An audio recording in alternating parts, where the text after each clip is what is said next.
Good afternoon mga kachupax, kamaste. Dito tayo sa bangka, on the way to Panggilby Bridge. Baba tayo sa may poste, sa gitna. Medyo maalon-alon at medyo may kalakasan kunting hangin, pero carry naman mga kachupax, mga kamaster. Dahil iba experience pag nakasakay ka ng bangka.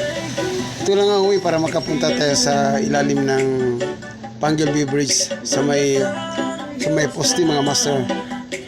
Ito mga master, sarap magbangka. Going na kami master, coming na kami sa Panggilby Bridge para mag-fishing tayo, mag-bit-in-wit tayo.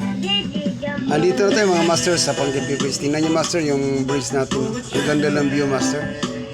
Ang laki ng poste. Dito kami sa pinaka-platform ng poste mga master. Mag-try tayo mag-beat and wait lang to master dahil maraming mga isda ditong mamaw.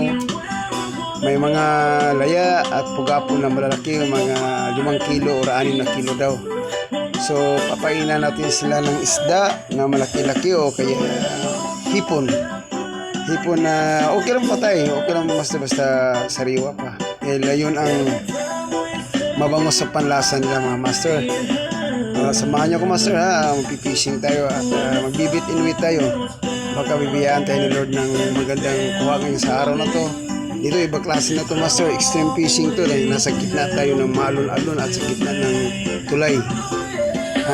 Sana makahoksit tayo ng mamaw na isda at hindi na sana magbago ang panahon, baka ulan.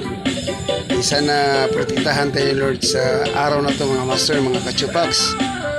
Samahan nyo kami mga master sa fishing adventure namin. Ito yung pain namin master, isang tamban na isda buong buo para kung sisibarin ng mamaw, tamang-tama lang mahoksit natin ng maayos.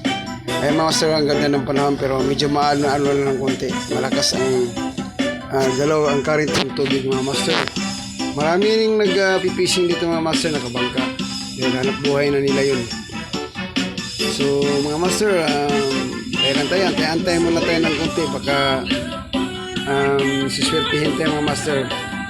Siswertihin tayo na may sisiwad, may mag-strike at magandang araw natin kung makakuha tayo.